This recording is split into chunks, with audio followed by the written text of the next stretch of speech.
When you decide between a free trial or freemium or demo model, you need to be extremely careful. Unfortunately, you can't just Google the pros and cons or ask a fellow SaaS founder which business model will work best for you. Why not? Because that advice comes from people managing completely different businesses, different target audiences, different pricing strategies, different products. It's all different. What works for them won't necessarily work for you.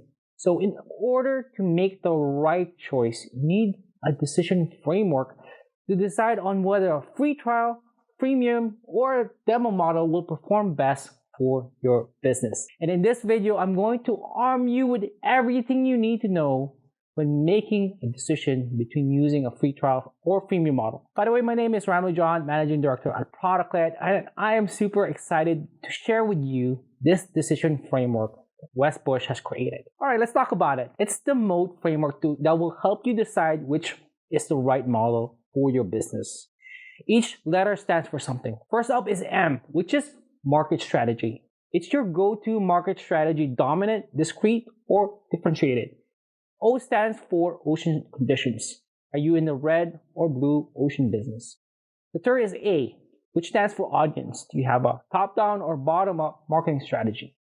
Number 4 is finally P, which stands for time to value. How motivated and tech savvy is your audience? But first, let's quickly go over the difference between a free trial or a freemium model so we're all on the same page. By definition, a free trial is a customer acquisition model that provides partial or complete product to prospects free of charge for a limited time. On the other hand, a freemium model is a customer acquisition model that provides access to part of a software product to prospects free of charge without a time limit. Now, it might seem like freemium is just an indefinite free trial, right? But the go-to market strategy could not be more different. Now that we're on the same page, let's take a look at M of the MOAT framework, which is market strategy. In Tony Ulwick's Jobs to Be Done Growth Matrix, he broke down the 5 most common growth strategies for any business. Here, I'll just be talking about 3 of them here. It's differentiated, dominant, and disruptive strategies. These are the 3 that works best in SaaS space, especially if you want to go quickly. All 3 growth strategies each have a unique advantage. Now, the dominant growth strategy. Let's start with that. Dominant growth strategy is a strategy that works great if you do something much better than the market that you serve, and you can charge something significantly less for it. Companies that employ this dominant growth strategy could include Netflix, Uber, Shopify. Freemium model is vital in a dominant growth strategy. It can really help you take a sizable chunk out of a market. The verdict here is both freemium and free trial models work much better than the traditional sales model of demo requests in the dominant growth strategy because it keeps your costs low and prevents competitors from stealing your market share. That's your competitive advantage. Low cost for an exceptional product. Next up is the differentiated SaaS growth strategy. This is a common strategy if you want to pick and win your fight with an industry Goliath. Your main line of defense against the Goliath is specialization. For instance, if you were to hypothetically take away part of HubSpot's market share, you might discover an unserved niche like real estate agents, and you can create a CRM product tailored to them. A differentiated growth strategy requires you to do a specific job better than the competition and charge significantly more than them. This is not a one-size-fits-all model though. This approach works well with free trials and demos. However, due to the inherent specialization and complexity of these products, it's difficult to create a freemium experience where an aha moment exists. The verdict here is that both free trial and demos work great with differentiated approach, but due to the market size limitation and complexity of the product, freemium model will not work in this environment. Your competitive advantage here is how you solve your customers' problems. Next up is the disrupted SaaS growth strategy. Most fast-growing SaaS companies are labeled disruptors. But don't let the label fool you. Few ever deploy a disrupted strategy. Why? Disrupted growth strategy requires you to charge less for what many might consider an inferior product. Most people think that this is a bad idea, but it's really not. If you used Canva before, a simple custom graphic tool creator, you've witnessed this firsthand. Compared to Adobe Photoshop's future against those of Canva, Canva loses every time by a lot. But with so many overserved customers in this particular market, Canva was able to build a much simpler product that solved very specific pain points, such as creating social media graphics in seconds. What a few other companies have taken this approach, like Google Docs, which is relative to Microsoft Office, Udacity, which is relative to traditional universities, Wave, which is relative to accounting software. Now, the verdict here is the freemium model thrives in the disruptive environment. Keeping costs low draws in prospect using existing solutions. Since the product is a scaled down version of an existing solution, it must be easy to use. You can use a free trial with a disruptive growth strategy, but it weakens the magnetic draw enjoyed by the freemium model. So it's time for you to make a decision on your growth strategy. Questions to ask yourself when deciding on your market strategy. Do you want to offer the best solution for the lowest price, which is the dominant strategy? Do you want to offer the best customized solution for the highest price to unserved customers, which is the differentiated strategy? Or do you want to offer the simplest product for the lowest price to unserved customers, which is the disrupted strategy? Once you know your go-to market strategy, it will become much easier to decide between a free trial, freemium, or demo model for your business. Next up in the MOAT framework is O, which stands for ocean conditions. Are you in a red or blue ocean business? If you're not familiar with the blue ocean strategy, here's the difference between blue and red ocean businesses. Now, red ocean companies try to outperform their rivals to grab a greater share of existing demand. As the market space gets crowded, prospects for profits and growth reduce. Products become commodities, and cutthroat competition turns the ocean bloody red. Blue ocean companies, in contrast, access untapped market space and create demand, so they have the opportunity for highly profitable growth. In blue oceans, competition is irrelevant. Yes, imitators arise, but experience shows there is a wide window of opportunity to stay ahead of imitators. To put it simply, if you're competing in a red ocean, you're fighting to capture existing demand.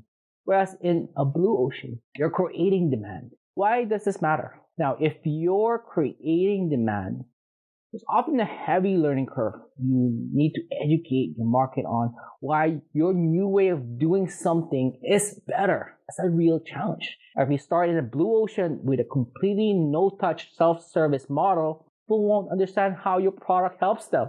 It will probably fail. In a red ocean, prospects already know how your product can help them, and a self-service model is advantageous. It can widen your funnel, decrease your CAC, and help you expand globally in a fraction of time. This trend, though not a rule, is very common. Blue ocean businesses typically lead with a sales or marketing-led go-to-market approach, and red ocean businesses typically lead with a product-led go-to-market approach. Take a live chat software as an example. When it first came to market, most companies started with traditional sales and marketing-led go-to-market strategies. After the category matured, it became almost impossible to find a live chat application without a self-service model. Questions to ask yourself when deciding between a blue or red ocean. First, am I creating or capturing existing demand? Second, am I competing in a red or blue ocean? Note, if you're operating in a blue ocean, that doesn't necessarily rule out a self-service model. However, you need to ask yourself when, not if, you're going to launch a self-service arm of the business. All right, it's time to move on to letter A in the MOAT framework. That's audience. The very nature of being a product-led business means that you're likely to attract a particular crowd. Makers. Makers are people who try before they buy. They want to understand what a product is really all about and how it can solve their problem. Often makers are individual contributors to a business. They execute on the business strategy. They are doers. On the other side of the spectrum are shakers. Shakers are members of high-level management with the right to shake the business or their team by mutual consent or, if need be, vested authority. This is known as top-down marketing approach. Regardless of size, most companies, including your competitors, target the shakers because they are the decision makers. Why is this important? Because if you pair a top-down marketing approach with a self-service model, your demo request will outperform the self-service arm of the business. This outcome is true even with a top-performing free trial or freemium model. Your marketing approach needs to sync with your self-service model. Now, can you combine a bottom-up and a top-down marketing approach? Well, absolutely. If you target shakers, it's hard to lead with a free trial or freemium model because your audience isn't the end users. And they won't have the technical chops to grasp the full value of your product. If you target makers, leading with a free trial or freemium model may work really well. Now, these are end users who can experience the core value of your product and make convincing case to shakers. Generally, a top-down marketing approach works well with a sales or marketing-led strategy, with a bottom-up approach works best with a product-led approach. Questions to ask yourself when deciding between a top-down or a bottom-up marketing approach. First, are you currently targeting makers or shakers? Second, what is the annual contract value for each customer? Is it high enough to justify a low or high-touch sales model? Unfortunately, none of this matters unless your potential customer is motivated to buy. Which brings us to the last letter T, which is time to value. How motivated and tech-savvy is your audience? Create a successful product-led business. You need a quick time to value, which will increase product adoption and activation rates. You need to fight to control these three factors. First is motivation, second is ability, and third are triggers. To break this down into a science, PJ Fogg gives us a model to reduce time to value in any product through motivation, ability, and triggers. The Fogg model helps understand the 4 business scenarios that affect whether people adopt a new target behavior in a product. If you look at this graph, you'll see that there are 4 common scenarios shared by all SaaS products. First scenario is mission impossible. Your user has low motivation and low ability. So sorry, you will never help your user tackle a new behavior in this scenario. Second is rookie. Your users has high motivation and low ability. You can afford to have terrible user experience and still get people to change. Not ideal, but not the worst outcome either. Third scenario is veteran. Your users has low motivation and high ability. This means your user will accomplish the target behavior easily, but could flee at any sign of friction or hunger. Who knows? Number 4 is spoiled. This is the outcome to optimize for. The users have high motivation and high ability. This means that you'll be able to help the greatest amount of people in your total addressable market. So I'm curious, what scenario resembles your business? Let me know in the comments below. I'd love to hear it. Now, if your user has low motivation and actually low ability, your adoption rates will be quite sad. If you're solving a small pain point, say something like a social media scheduling, in which the motivation to use the product is low, make sure that the product is extremely easy to use. Just because you think your product is easy to use doesn't mean that your target audience thinks the same way. Now it's time to decrease the time to value beyond the Fogg model. But we can try to motivate users. It's often easiest and more cost-effective to optimize your self-service experience. Any product that significantly reduces the time to value, steps to complete a task will enjoy high adoption rate. Amazon's one-click buy button is a great example of this. Now, this sounds obvious, but many companies unknowingly add friction to the buying process. And by doing this, things like not showing pricing on the website, creating a lengthy process to activate a new user's account, asking for 10 different fields to sign up for an account, all this stuff. Those are just a few examples that will scare users away. Questions to help narrow down which option is best for you. How motivated are your users when they sign up for your product? Is your product easy for your target audience to use? If not, what can you do to make it easier for them?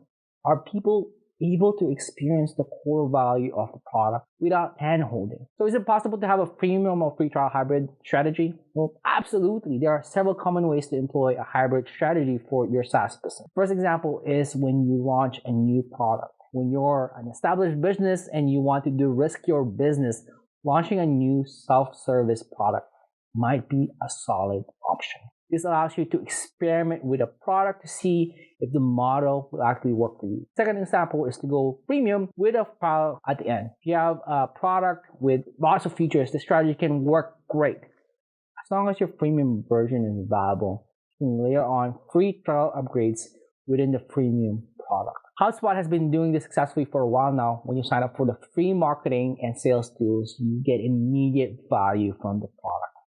So you get more value from the free product. They tempt you with free trial landing pages or blocked features.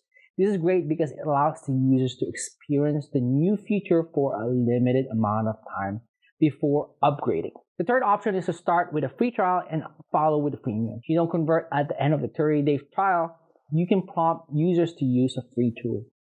In addition to providing value, it's an inexpensive form of advertising and keeping their solution top of mind. There are other ways to slice and dice hybrid models, but these three are the most common. If you're still unsure if a free trial, freemium model fits for your business, you can head over to productled.com/quiz to take our free quiz that will help you decide which one is right for you. By the way, thank you for watching this video.